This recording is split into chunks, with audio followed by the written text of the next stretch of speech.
Hi guys! So for today, magagala ulit ako dito sa may Guernsey at saka magkwentuhan tayo. So ito pala si Mao, kasama ko ulit siya maglakad. So ginogol namin yung 10,000 steps a day kaya lagi tayong naglalakad ngayon. So ito yung Guernsey town. Ayan, may mga ginagawa ngayon dito. Tapos may mga nababasa ako sa mga comments. Yung mga tanong usually is, asan daw ba tong Guernsey? At saka kung ano daw ba tong bansa na to? Actually, yung Guernsey, maliit na isla lang siya dito sa pagitan ng France at saka ng UK. So yung France at saka UK, meron kasi doong dagat na nagpapagitan doon. Nandun yung Guernsey, yung maliit na isla na yan. So yung Guernsey kasi, hindi siya part ng UK. Lagi ko lang sinasabi na sa may UK yung Guernsey kasi yun yung mas mabilis mag-register o mas matandaan ng mga tao na, okay, sa UK. Pero hindi talaga siya part ng UK. Pero crown dependent siya. Ibig sabihin, parang meron siyang sarili niyang batas. Tapos meron din silang sarili nilang government officials. So nagbobotohan sila dito at hindi sila nakikiboto sa UK. So parang nasa pagitan siya ng parang independent na country gaya ng Pilipinas at saka dependent country kasi yung kanilang defense dito tapos yung nationality nila dito ay naka-anchored siya sa UK. So parang nasa pagitan siya ng isang country talaga tsaka hindi. So yun yung mahirap i-explain pero ganun yung ano nila dito. Ganun nila kinakategorize yung sarili nila.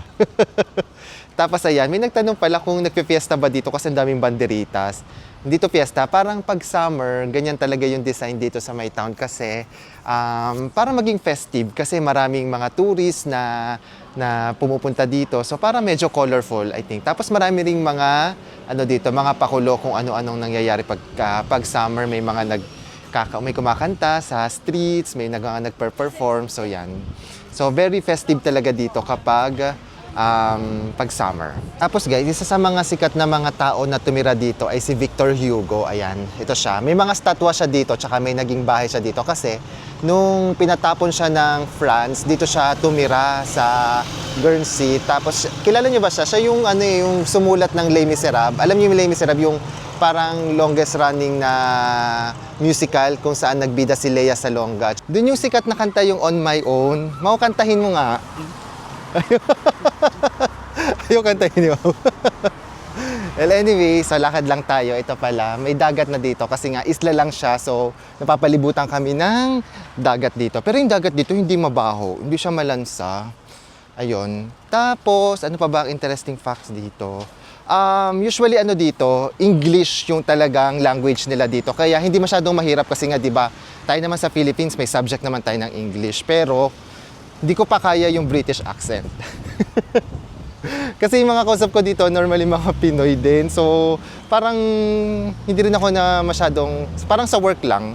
O kaya pag kukain sa labas, may kakausapin, doon lang ako nag-English. Pero, di ba, kasama ko sa bahay, si Mao, Pinoy. So, yung mga office mates ko, marami ring mga Pinoy doon. Kaya parang, parang puro Tagalog. Kaya, wala po akong British accent. May mga nagre-request kasi kung ano din yung British accent ko. Wala. Wala. Guys, so kapag summer dito talaga ang daming bulaklak. So maraming ganyan dito sa palibot ng town. Ayan. Ang gaganda, tsaka bloom na bloom sila. Hindi ko alam kung anong tawag sa bulaklak na to kasi parang wala namang ganito sa Pilipinas. Pero ang ganda niya. Ito pala guys yung castle. Ang tawag dyan ay Castle Cornet. Hindi siya yung parang castle na iniisip ninyo, yung parang sa mga Disney na castle na may mga nakatirang hari o kaya reyna, tas mga prinsipe, wala. Castle Cornet siya, pero para siyang katulad ng Intramuros. Para siyang Fort Santiago, parang ganon. Parang ginawa kasi itong Castle Cornet na to as defense laban sa mga invaders. Kaya may makikita nyo may mga cannon dyan. Ayan. So, yan lang. Nakapasok na ako dyan before, pero sarado na siya ngayon. Kasi time check tayo. Ngayon ay 7 o'clock na ng gabi at kita nyo may araw pa. Sobrang liwanag pa.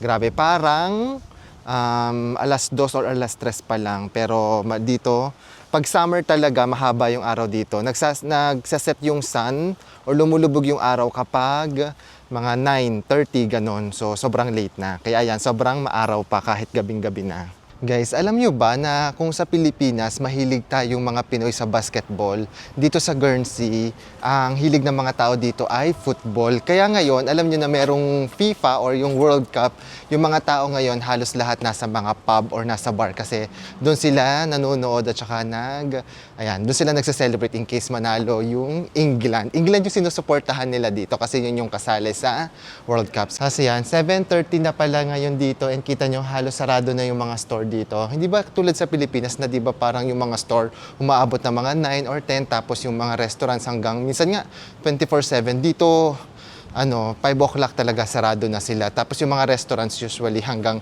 8 or 9 lang sila. Tapos lagi silang may break. Yung mga restaurants dito every Sunday halos lahat ng restaurant sarado dito. Kaya ganun ka binavalue nila yung work-life balance dito. Kaya kung Hi guys, tingnan nyo, may papakita ko sa inyo.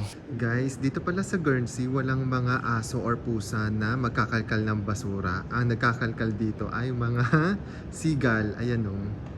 Yan, kinakalkal niya. Ay, narinig yata ako. Umalis na.